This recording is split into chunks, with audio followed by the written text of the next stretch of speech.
আজ আমি জাপানি পুঁটি মাছের ঝাল করে দেখাবো। প্রথমে মাছগুলোকে আমি কেটে নিয়ে ধুয়ে নিয়েছি, তারপরে আমি একটু লবণ মাখিয়ে নিচ্ছি আর হলুদ মাখিয়ে নিচ্ছি।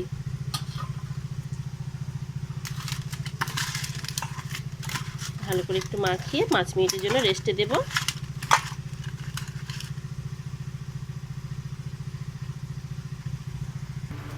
কড়াই বসিয়ে দিয়েছি, কড়াইতে একটু তেল ঢেলে দিচ্ছি, মাছগুলো ভেজে নেব। মাছগুলো গোটা ওঠার জন্য একটু লবণ দিয়ে দিলাম, দিয়ে ভালো করে তেলটা কষকষে গরম করে নিতে হবে।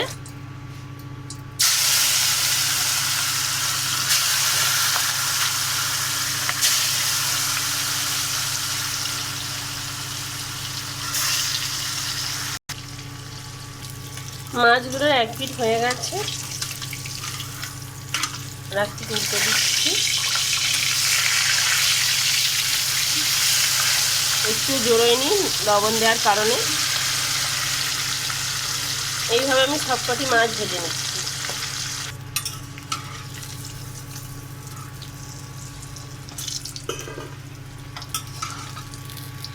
মাছগুলো সব ভেজে নেওয়া হয়ে গেছে।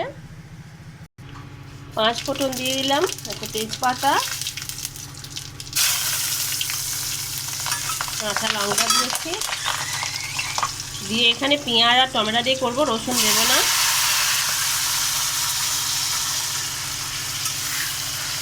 নেড়ে চেড়ে কষে নেব। এখানে হলুদ গুঁড়ো, লঙ্কা গুঁড়ো আর লবণ আছে, এগুলো আমি সবকটা মশলা এখানে দিয়ে দিচ্ছি।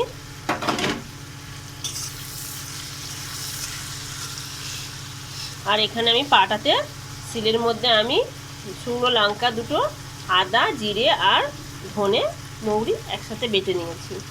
নিয়ে আমি মশলা কটা একসঙ্গেই আমি কষিয়ে নেব।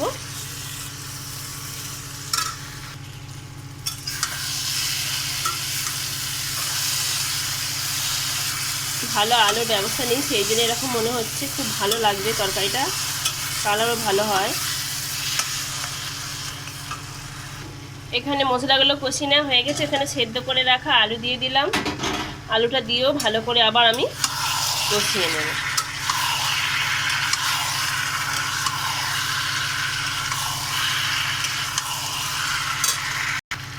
মশলাগুলো কষিয়ে নেওয়া হয়ে গেছে, আমি এখানে জল ঢেলে দেবো। সেদ্ধ করা আলু, সেই জন্য আমি বেশিক্ষণ আর ফোটাবো না।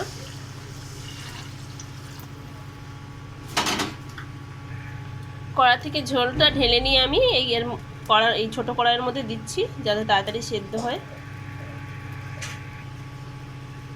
ঝোল ফুটে উঠেছে, ওই মাছগুলো ছেড়ে দিচ্ছি এখানে, দিয়ে বেশিক্ষণ ফোটাবো না। দিয়ে 1 মিনিটের মতো ফুটিয়ে নিয়ে সঙ্গে সঙ্গে আমি নামিয়ে নেব।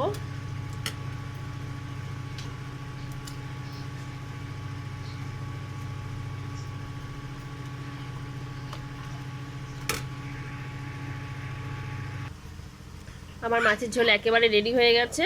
আজ এই পর্যন্ত, আবার দেখা হবে অন্য কোনো ভিডিওতে। টাটা।